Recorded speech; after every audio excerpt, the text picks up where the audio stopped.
मी निलेश सदार तुमच्या सर्वांच्या आपल्या यूट्यूब चॅनलमध्ये स्वागत करत आहोत। आजचा व्हिडिओ आहे नागरी सेवा राजपत्र संयुक्त पूर्व परीक्षा झालेली आहे। आपल्याला माहिती आहे की 1 डिसेंबरला ही परीक्षा झालेली आहे। या परीक्षेमध्ये आपल्याला माहिती आहे ॲग्री MPSC आणि स्पेशली फॉरेस्ट MPSC आणि अदर ज्या जागा आहेत त्याच्यासाठी परीक्षा झालेली आहे। तर आजचा आपण व्हिडिओ घेऊन आलो यासाठी की जी काही आपली टेस्ट सिरीज आपण लॉन्च केलेली होती आणि या टेस्ट सिरीज जवळपास 1 महिना आधी आपण ही लॉन्च केलेली होती। जवळपास आपण याच्यात 7 ज्या टेस्ट सिरीज होत्या सब्जेक्ट वाईज दिल्या होत्या आणि 3 ज्या दिल्या होत्या त्या कॉम्प्रिहेन्सिव्ह होत्या। तर याच्यात आपल्या टेस्ट सिरीजमधून 14 प्रश्न 14 प्रश्न आलेले आहेत। ते कोणते आलेले आहेत ते मी आज इथं डिस्कस करणार आहे। तर म्हणजे आपल्या याच्या आधी जर तुम्ही बघितलं तर याच्या आधी आपल्या ज्या वेगवेगळ्या टेस्ट सिरीज झाल्या ॲग्रीमेंट्सची असेल, त्याच्यानंतर कृषी सेवक असेल, ग्रामसेवक असेल, मधात आपल्या विस्तार कृषी अधिकारी असतील, या प्रत्येक टेस्ट सिरीजमधून आपले प्रश्न आलेले आहेत। त्यासोबत आज ही जी काही 1 डिसेंबरला परीक्षा झाली होती याच्यामध्ये सुद्धा प्रश्न आलेले आहेत ॲज इट इज। मी त्याचा विथ प्रूफ तुम्हाला इथे दाखवणार आहे।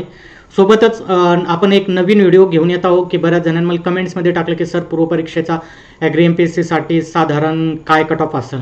तर बघा आपण थोडं ॲनालिसिस करून मागचं काही EFSOची परीक्षा झाली त्याचंही मागचा कट ऑफ बघून आपल्या ॲग्रिकल्चरच्या जागा प्लस त्याचा रेशो हे सगळं ॲनालिसिस करून पण केव्हा ज्यावेळेस आयोगाची पहिली आन्सर की येईल त्याच्यानंतर मी हा व्हिडिओ घेऊन येत आहे। ओके, तोपर्यंत एकदम फ्री राहा। कोणताही तुम्ही जर बाकीच्या आन्सर घेऊन जर कॅल्क्युलेट केले असतील तर ते सोडून द्या, त्याच्यावर सध्या टेन्शन घेऊच नका। कारण की या पेपरमधले जवळपास 5 ते 6 प्रश्न असे आहेत की ज्याचं उत्तर फक्त आयोगच सांगू शकते।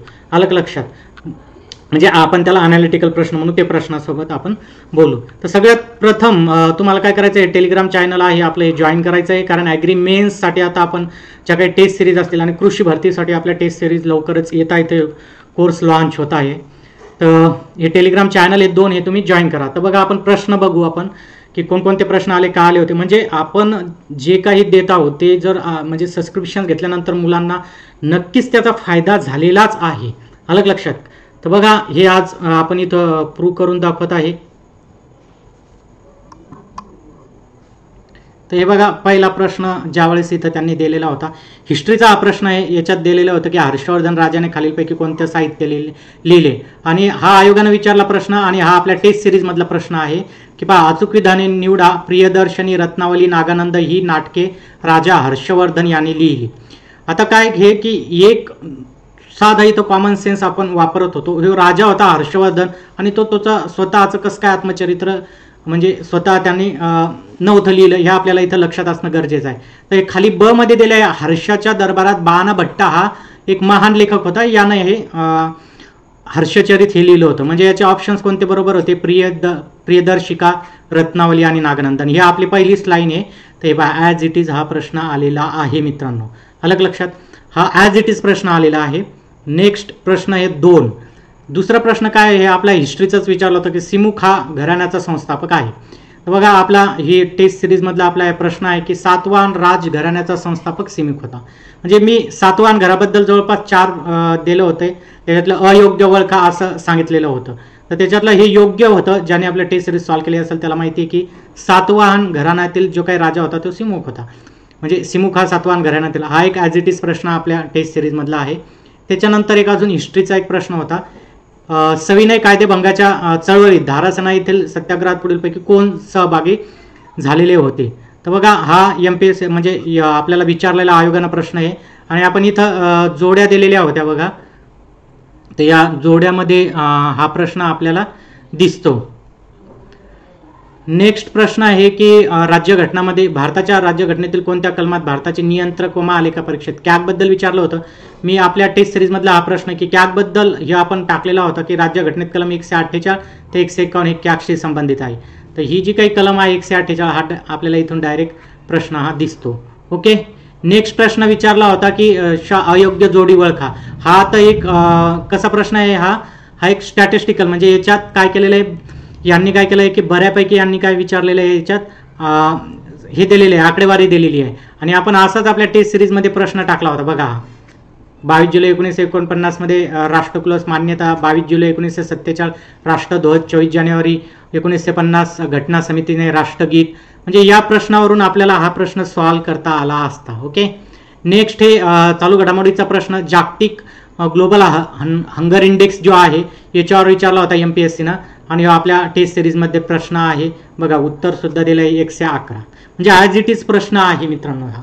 तर आपल्याला एवढं सांगायचं की जे काही आपण देतो आहे हे सगळं असं नाही की एखादा 2 प्रश्न आला म्हणजे तुमचं लक आहे किंवा योगायोगानं तो प्रश्न आला, असं नाही मित्रांनो. याच्यात अनुभव हा खूप महत्त्वाचा आहे, आणि त्या अनुभवातून मी तुम्हाला कोणतीही ज्यावेळेस टेस्ट सिरीज बनवतो त्या अनुभवातून ते प्रश्न तुमच्यासाठी तिथं तयार करत असतो की अशा प्रकारचा प्रश्न विचारला जाऊ शकतो. ओके, नेक्स्ट आहे की हे बघा की भारतातील बाललिंग गुणोत्तराच्या अंतिम आकडेवारीनुसार मुलींच्या संरक्षण करण्यासाठी, म्हणजे त्यांनी क्वेश्चन थोडा फिरवला. त्यांना फक्त काय विचारायचं होतं की बेटी बचाव आणि बेटी पढाव हे जे काही योजना होती ती योजना केव्हा सुरू झाली होती, हा फिरून विचारला त्यांनी. फक्त आपल्याला काय विचारलं त्या या डायरेक्ट न विचारलं, म्हणजे बेटी बचाव आणि बेटी पढाव ही अभियान केव्हा सुरू करण्यात आलं असं डायरेक्ट न विचारता थोडं त्यांनी फिरून प्रश्न विचारलेला होता हा, अलग लक्षात. पण आपण इथं आपल्या जे काही टेस्ट सिरीज आहे याच्यामध्ये दिलेलं होतं की ह्या योजना दिलेल्या होत्या आणि इकडून सुरुवात दिलेली होती. तर बघा बेटी बचाव बेटी पढाव आणि इथं दिलं होतं 22 जानेवारी 2015, म्हणजे हा सुद्धा ॲज इट इज प्रश्न आलेला आहे मित्रांनो. ओके, नेक्स्ट महिला आरक्षण विधेयक. आता ह्यो एक बघा चालू घडामोडीचा क्वेश्चन, महिला आरक्षण विधेयक 2023 शी संबंधित. फक्त आपण इथं काय केलं होतं, नारी शक्ती वंदन अधिनियम असा दिलेला होता. तर बघा हा एक प्रश्न आपल्याला ॲज इट इज आला. इथं क बरोबर आहे की 128वी सुधारणा विधेयक आहे आणि 106वी घटना दुरुस्ती याच्यात सुद्धा दिलेले आहे. इथं पहिलं दिलं यांनी 128वी घटना दुरुस्ती दिलेली आहे. त्याच्यानंतर याच्यातला जर तुम्ही बरोबर म्हणसाल तर आणि डी बरोबर आहे. हे 30% नाही तर इथं 33% आहे मित्रांनो. आपल्या याच्यात सुद्धा आपण हे बघा इथं दिलं होतं 33% आरक्षण. म्हणजे हा प्रश्न सुद्धा आलेला आहे तुम्हाला ॲज इट इज. फक्त काय केलं, आयोगाचे सेंटेन्स आणि आपल्या सेंटेन्समध्ये फक्त खालीवारी सेंटेन्स झाले, बाकी ॲज इट इज हा प्रश्न तुम्हाला दिसल चालू घडामोडीचा आपल्या टेस्ट सिरीजमधला. ओके मित्रांनो, नेक्स्ट बघा हा एक दिला होता की मिसिसिपी खालील दिलेल्या पर्यायातील संयुक्त संस्थानातील लांब नदी कोणती. तर यांनी मिसिसिपी, कोलंबिया, हडसन, स्नेक ह्या अशा दिल्या होत्या. हे मिसिसिपी नदीचा आपण दिलेला होता. अचूक विधाने निवडा. अमेझॉन नदी दक्षिण अमेरिका खंडात वाहते, आणि खाली ब दिलं होतं की मिसिसिपी नदी अमेरिकेच्या मध्य मैदानी भागातून वाहते. तर याच्यातलं जे काही आहे तर याचं जे स्पष्टीकरण आपण दिलेलं होतं त्याच्यात तुम्हाला याचं उत्तर सापडेल, कारण आपण आपल्या टेस्ट सिरीज काय केलेल्या होत्या, विथ स्पष्टीकरण दिलेल्या होत्या. नेक्स्ट क्वेश्चन, सापेक्ष दारिद्र्यावर. याच्यावर जो प्रश्न विचारला होता त्याच्यावर आपल्या टेस्ट सिरीजमध्ये 2 प्रश्न होते सापेक्ष दारिद्र्यावर.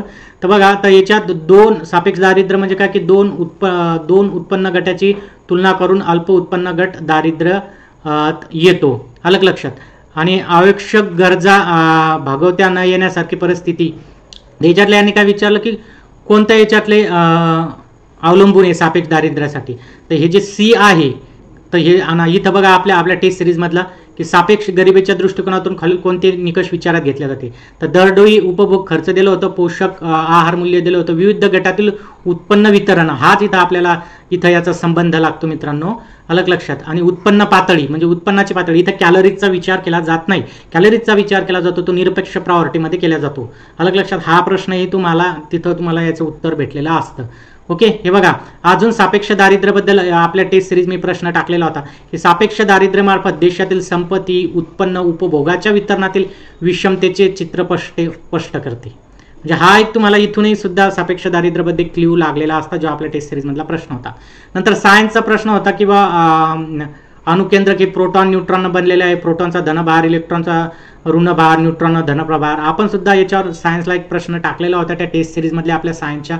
तर ह्यो प्रश्न सुद्धा तुम्हाला इथं सॉल्व्ह करता आला असता. ओके, म्हणजे आपल्याला की पूर्ण असं 100% त्या प्रश्नाबद्दल माहिती असलीच पाहिजे असं नाही आहे. तर आपल्याला तुम्हाला एक अजून त्याच्यातला एक प्रश्न आपल्या विचारला होता की जो काही 1955चा नागरी अधिनियम विचारलेला होता तर त्याच्यात सुद्धा आपण स्टेटमेंट दिलं होतं, त्या एका स्टेटमेंटवरून तो प्रश्न सॉल्व्ह करता आला असता. नेक्स्ट हे किंवा विखुरलेल्या वसाहतीचे खालीलपैकी वैशिष्ट्य. आता याच्यावर 2 होते याच्यावर कशावर, वसाहतीवर. म्हणजे एक शहरीचा विचारला होता, म्हणजे शहरी जे काही वसाहती आहेत तर त्याचा एक विचारलेला होता.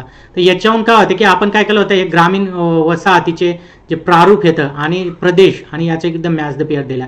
तर आपल्याला सपाट मैदानी प्रदेश ही कुठं म्हणजे कशाशी संबंधित आहे एवढं जर आपण याच्यातून काढलं तर हा प्रश्न आपल्याला इथून सॉल्व्ह होऊ शकतो. हा प्रश्न डायरेक्ट ॲज इट इज नाही आहे, पण इनडायरेक्ट प्रश्न असून आपण या ऑप्शनहून त्याचं उत्तर आपण इथं काढू शकत होतो. ओके.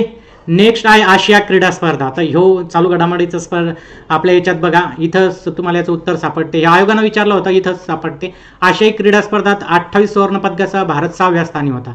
आता इथं काय म्हणते की 28 सुवर्ण पदकासह भारत 4थ्या स्थानावर होता. अलग लक्षात. त्याच्यामुळं आपल्याला इथून काय करता येईल की आता एकूण जे काही पदकं दिलेले आहेत किंवा इथून या प्रश्नाहून आपण काय करू शकतो, इलिमिनेशन्स पद्धतीनं हा प्रश्न सॉल्व्ह करू शकतो. अलग लक्षात. हे आशियाई क्रीडा स्पर्धात. नेक्स्ट साहित्याचा नोबेलवर विचारलेला होता, तर त्याच्यात आपण साहित्याच्या अयोग्य जोडी निवडा असा एक आपला नोबेलविषयी दिलं होतं. तो साहित्याचा नोबेल नर्गिस मेहमंदी याला दिला होता, ज्या की इराणमधल्या होत्या. त्याच्यानंतर हा एक प्रश्न होता बायोडायव्हर्सिटीवरला. बघा, बायोडायव्हर्सिटीवरला हा एक आपण दिलं होतं की बा समितोष्ण प्रदेशाकडून उष्णकटिबंधीय प्रदेशाकडे जाताना बायोडायव्हर्सिटी कमी होते. समुद्र सपाटीपासून जसं जसं उंच जाईल तसं तशी बायोडायव्हर्सिटी वाढत जाते. म्हणजे अयोग्य वाक्य निवडा असं त्या दिलेलं होतं आपण या प्रश्नामध्ये. याच्याहून थोडासा जर बारीक आपण जर रिव्हिजन्स केला असतं तर नक्कीच तुम्हाला याचा आन्सर काढता आला असतं. आणि आपल्या टेलिग्राम चॅनलला पेपरच्या एका दिवसाआधीच आपण टाकलेलं होतं की वेगवेगळे परदेशातील भारतीय नागरिकांच्या संबंधित राबवल्या गेलेल्या ज्या मोहिमी होत्या आणि आपण हे टाकलेले होतं टेलिग्राम चॅनलला, या आपल्या टेलिग्राम चॅनलला. जसंच तसा प्रश्न आला. म्हणजे टेलिग्राम चॅनलचाही फायदा झालेला आहे, सगळ्याच गोष्टीचा आपल्याला इथं फायदा झालेला आहे. आपल्याला सांगायचं एक आहे की पेपर जो होता आता हा एकदम सोपाही नव्हता, मीडियम पेपर होता. आपण असं म्हणू मीडियम म्हणजे की मध्यम लेवल होती त्याची. आणि आपल्याला याच्यातले बरेचसे जे प्रश्न होते तर हे ॲनालिटिकल होते आणि आपल्याला याच्यातले ऑप्शनच्या सहाय्याने याच्यातले आपल्याला बरेचसे प्रश्न सॉल्व्ह करता आले असते.